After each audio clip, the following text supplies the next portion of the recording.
you got some real entertainment value with the young quarterbacks. And I can't help but feeling like the biggest sin that Caleb Williams has committed here in his young NFL career was being in the same draft class as Jayden Daniels. And I'm not even saying that to be Jayden's going to be a star and Caleb's always going to be second fiddle. It's more so, and Daniel Jeremiah put this well on NFL Network yesterday when he said, like, you're seeing steps every week from Caleb Williams, but the other guy hit the ground in a sprint with Jayden Daniels. He's been immediately one of the best players in football. I talked with people on Saturday night because I was going to be talking about Caleb on the pregame show, and I know there's been frustration, right? They took 7 sacks or whatever in the first game. They're giving up a ton of quick pressure. They've given up more pressures than almost everybody in the NFL. You can see at times there's a lot of downfield routes, and it doesn't seem like he's got an outlet. But each week, you've seen Caleb Williams and that Bears offense get better. Against the Rams, he didn't throw for a whole lot of yards, but he put up like a 106 passer rating in that game. He was efficient with the football. He didn't turn it over. They got a really good defense. They got good special teams. You can play complementary type football with them.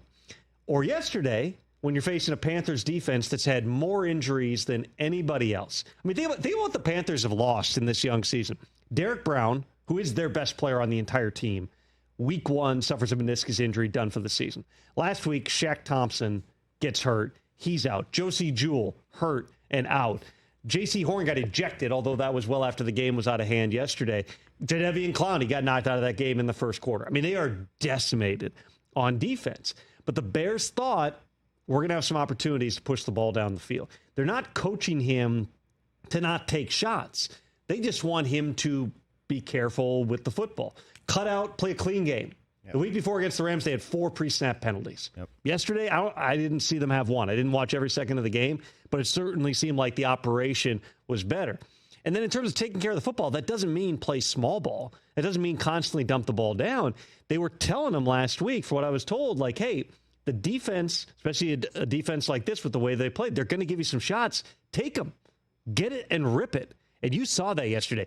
The touchdowns that Caleb Williams throws in that game, the one in the back of the end zone going right to left, I mean, that is a big boy throw. That is a big-time NFL throw. And again, if Jayden Daniels didn't exist, which, spoiler alert, he does, we'd be talking about, man, Caleb Williams is really fun to watch right now. How many quarterbacks through the years have had, a couple of games? Look at the stats. The stats in Week 5.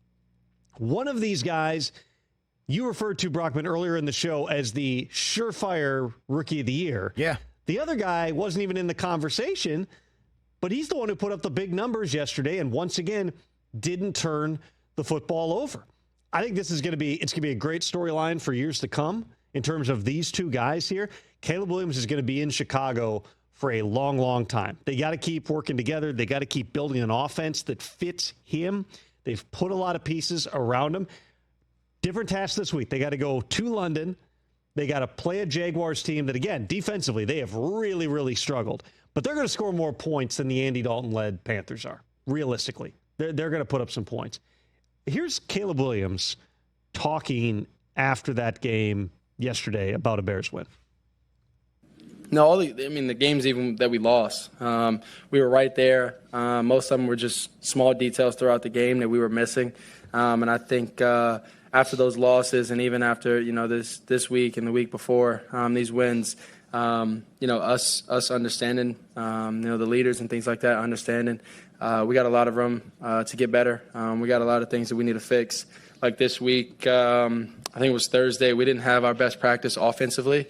The next day, leaders, met kind of a little bit walking off the field on the offensive side and said we need to be better tomorrow. We came back the next day, locked in and focused, and obviously understanding the situation and us just, pushing each other for that next day, and it led into the game, I think. Like I always talk about, the personality and things like that of the team is going to continue to grow, but, we're excited. We understand we got to keep growing and keep progressing, but definitely excited about being 3-2.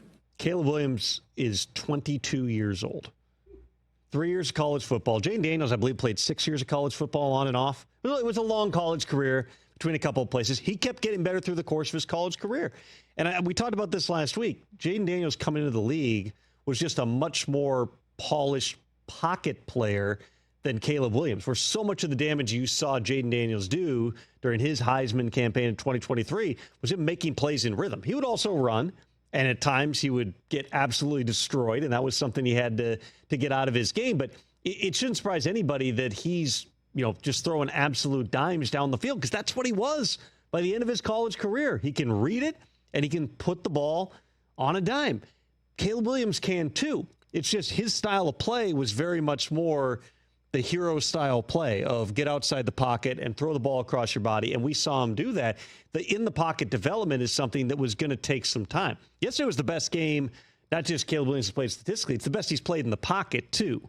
So that trajectory, all of a sudden now, the Bears, again, knowing how other coaches talk about going up against Matt Eberflus's defense, if they can be competent and not a detriment on the offensive side, they're going to be a factor in an NFC that I still believe is pretty wide open right now. Catch the Rich Eisen Show every single day on the Roku Channel, 12 to 3 Eastern, for free.